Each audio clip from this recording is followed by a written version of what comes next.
Hey guys, welcome to my channel. Today I am sharing 20 kitchen hacks that I have practiced in kitchen.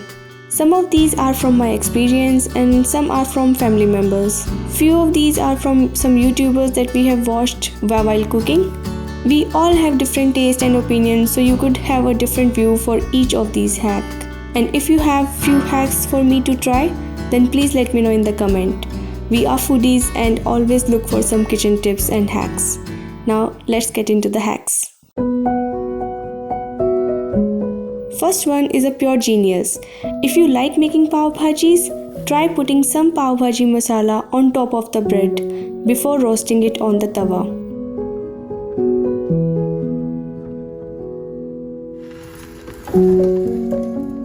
You will get more of that pav bhaji flavor in pav as well. So definitely try it. I just love this hack and I have been following it from months.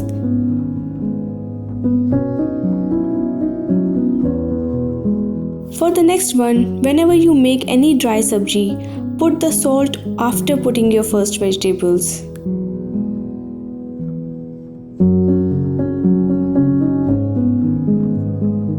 And cover it if the sabji is like carrots, aloo or peppers or gobi. Any sabji that takes time to cook when dry, put salt and cover it for 4-5 minutes on medium flame.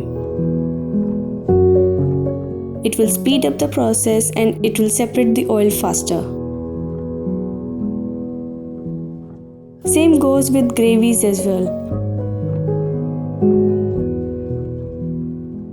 Whenever you chop vegetables that can be eaten as it is, like carrots, red bell pepper or orange yellow bell pepper or anything that can be eaten like that, then cut some extra in finger style for your kids' quick snacking. It even goes with peas and sweet corn. But before putting all of them in the sabji, I offer peas to Rhea and she just loves peas or sweet corns and she'll eat them.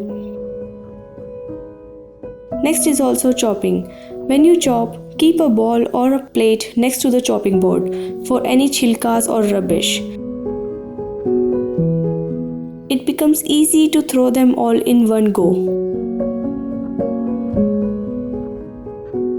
For the next one, if you make paranthas, then make some masala and store them in a little container. ये मसाला मेरी mom ने मुझे advice किया था कि मैं इसे बना के रखूं क्योंकि हम लोग पराठे इतने ज़्यादा बनाते हैं तो this really helps. I always have this in my spice rack and it goes good enough for 2-3 months at least. It has salt, Kashmiri red chili powder, little bit of black pepper and ajwain. Just put 2 pinches in one paratha or use some of it in the stuffing of parathas.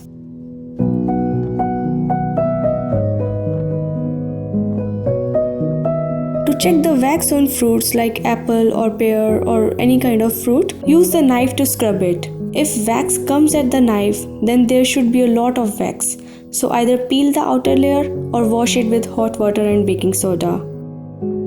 If you don't have whisker to beat eggs or to make any batter, or if you use spoons in batters, then try doing it with fork.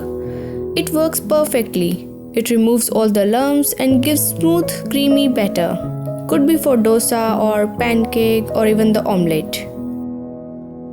Do you use chaat masala? The next hack is for you. Whenever you make pakoras, any kind of pakoras, sprinkle some chaat masala before serving. It makes it more tasty and chatpata. Basically, it doubles the taste of that chatpata flavor. Do you use sponge or microfiber cloth to clean kitchen platform? And do they turn smelly at the end of the day? Well, this one is for you.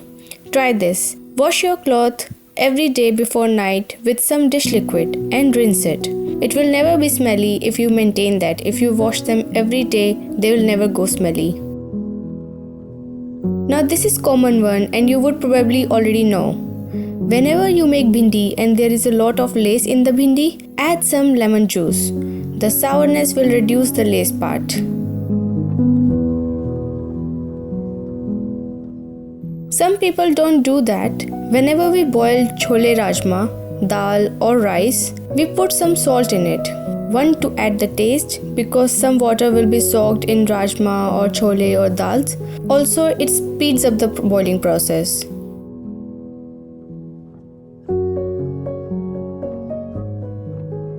Sharpen your knives with this quick hack.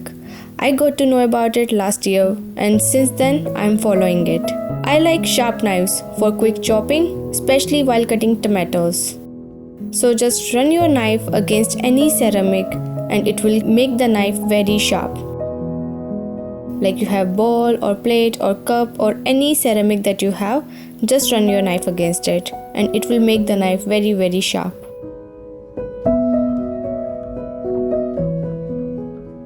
I recently started to follow the next one. So earlier I used to throw the water in which I would soak my rice.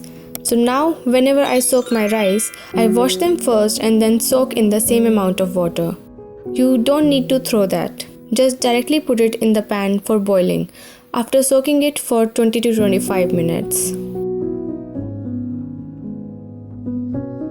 Next one is for all my friends who are short like me, short to reach any upper cupboards. Yeah, these baskets are just awesome. They have handles, so if you cannot reach at the back, pull the basket through handles. And for the next one, if you still have some stuff that you cannot reach, get the tongs and pull the things. In my last home, everything was so up that I used these tongs all the time. When you boil rice, put a teaspoon of oil.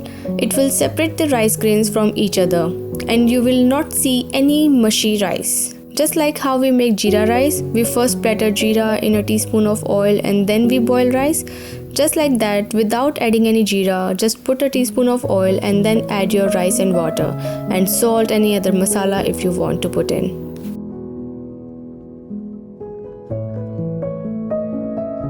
In the next one, clean your mixer grinder by putting few drops of dish liquid and add the water till the maximum level of that cup and run it for a minute. This will wash the blades perfectly and now just rinse it and wash the glass jar as you would do with any other cup.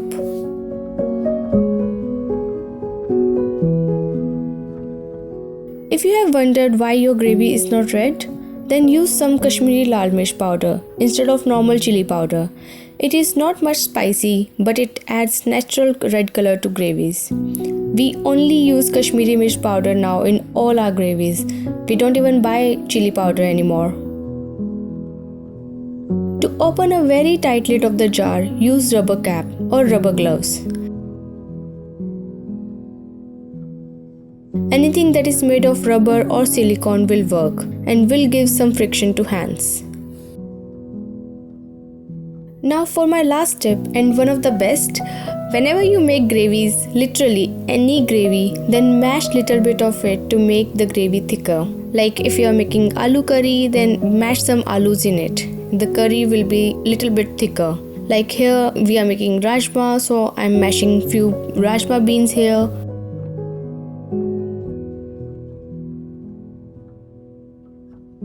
Gravy will be thicker and it will have some texture.